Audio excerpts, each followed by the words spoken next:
This is James Jacob Peary with another Offset Gypsy Quick Tip. Our subject is Offset Gypsy Major Arcana Clusters. The purpose is to introduce what certain major arcana clusters mean, to identify clusters and interpret as a second layer to the reading, a separate message altogether, or a quiet observation to help identify a deeper aspect or occurrence. These specific Offset Gypsy Major Arcana clusters have proven their worth time and time again. I noticed them over time and practice with tarot. These unique clusters give another angle of the reading, add depth, and add very personal details, not to be overlooked. The first cluster we'll look at is titled the Persephone Cycle. Here, this grouping of major arcana cards explains the trial of hard responsibilities, changing old habits, fighting and resisting growth, along with pain and suffering of loss, limbo and winter of life, then reaching its end, relief from stagnation and new life to share with others and to spread hope. Defeats disappear into victories. The second cluster of major arcana cards is titled the Aphrodite Cycle. It's the natural progression of love, single and carefree, surrounded by friends, then the introduction to a lover, romance and passion, beginnings and soulmates, but then sexual desire and yearnings intrude. Beware of temptation and avoid physical dangers. This third cluster of major arcana cards is titled the Spiritual Initiation Cycle. This trine found in a reading marks the individual onto a religious or spiritual service, returning to their own faith and structure, and stages include following the voice, calling, and vocation, reflection on how their life is incorporating their religious or spiritual laws, performing ritual and how they obey their gods, sacrificing ego and giving to humanitarian causes, finding balance in their soul, justice is on their side, and cosmic karma has been rewarded.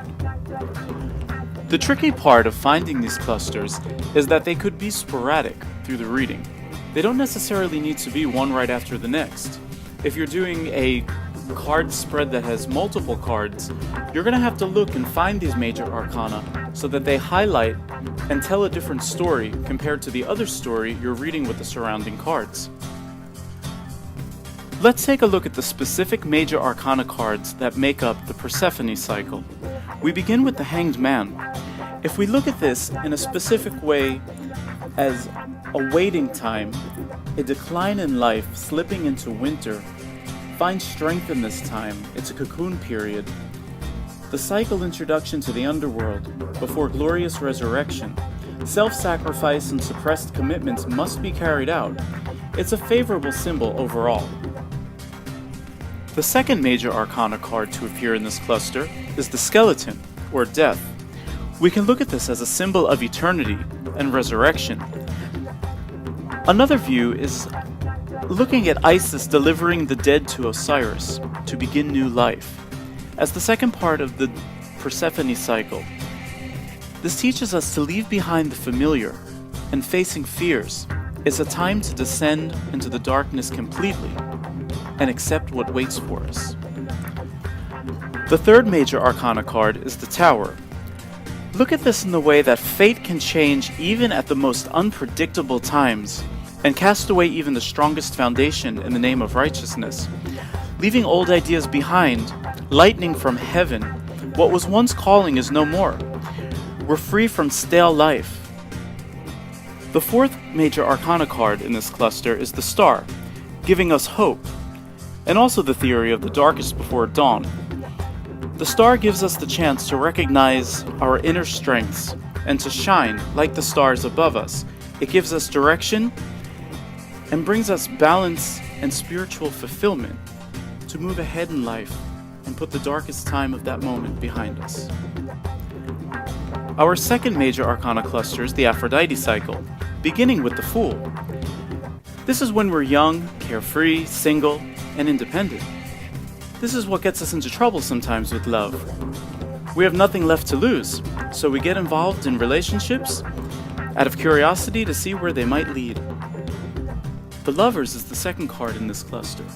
Of course, the relationship takes hold, romance is swirling, and a new life is to be made with a new person.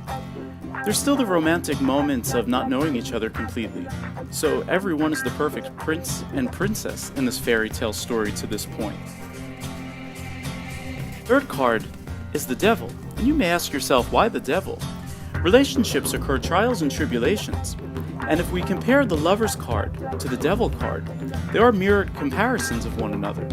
This is what happens when jealousies, ex-relationships, insecurities appear in the relationship and really test the love of the two individuals involved. The fourth card is the sun.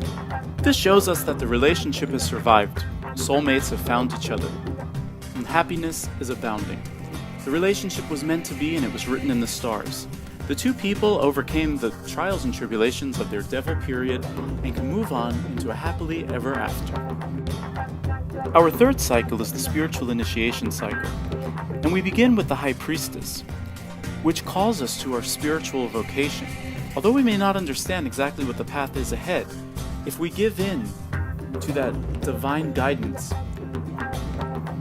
and understand that this is a safety net calling us to vocation of a spiritual worth, we'll find that we'll figure out the way through signs and symbols and experience of what to do and how to harness this responsibility.